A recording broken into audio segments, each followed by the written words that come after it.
Good stress, bad stress, just part and parcel of life, and also hosting a show like Midday, live to air 5 days a week. As some of you might have read in January's edition of Woman's Weekly, there you go, hypnosis has changed my life. I in fact did talk about hypnosis, and I had a couple of sessions that dealt with hypnosis, and whatever you call hypnosis to be and however you want to refer to it, I know I found it helpful, physically, concentration-wise, spiritually. Well, today we thought we'd talk to someone who's made a career in hypnosis, on stage as well as in private practice. Please welcome from the UK, Tony Sands.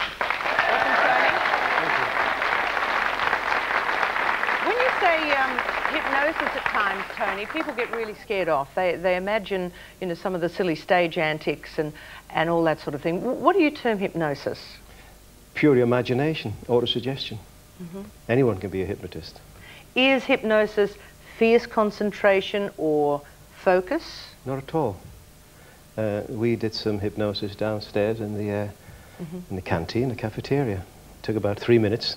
We didn't ask people to concentrate. I'm sure that the audience will tell you. No one was asked to concentrate, were you?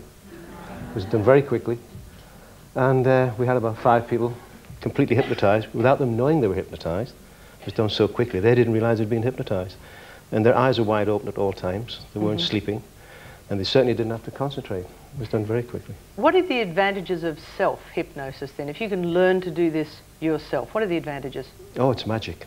It's the door to it's a key of the door to a new life. What's in the door? Anything you want it to be. I wanted to be a hypnotist. I opened the door and said I'm a hypnotist. Anything I want to be, I do, just by imagination. So positive thinking about life, is that where we're going?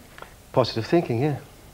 But the trouble is, you can force yourself to do things. A lot of people force them. In the old days, it was I can, I will, and I must. That's all wrong. You talk to the little man, your subconscious mind, ask him what you'd like to be and what you'd like to do, and he does it for you. He controls your body, controls your immune system, controls your illnesses. It's all done for you automatically through the subconscious mind.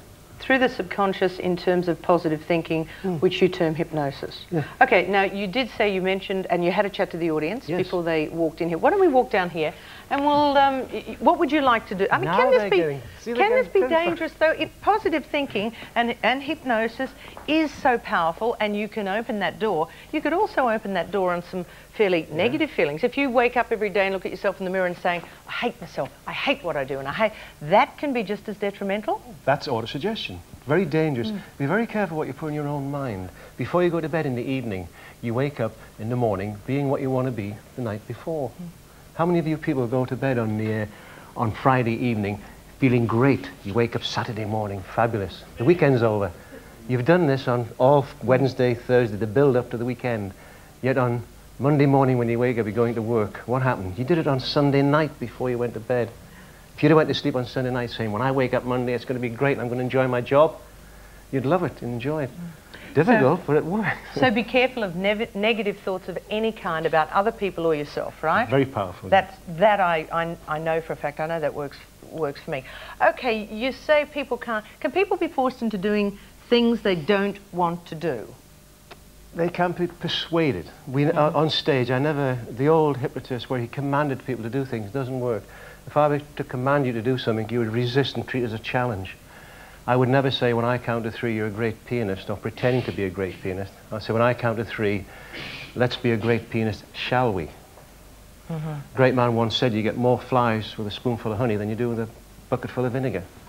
And you do. So persuasion, you know.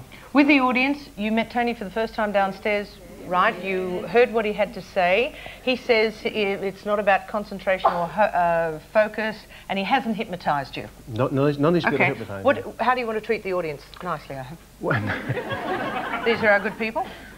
The minute I approach you and leave the stage to walk towards you, you can feel the atmosphere that people are, body language, people are going, building a barrier. There's no barrier. Hypnosis is simple imagination. If I asked you to put your hand, we tried it downstairs. I think a lot of you were quite surprised, I'm sure. It's done as quickly as this. If you can give us an example. If you put your hands out, and you imagine glue on your hands, rub your hands together, open the hands, spread your fingers wide.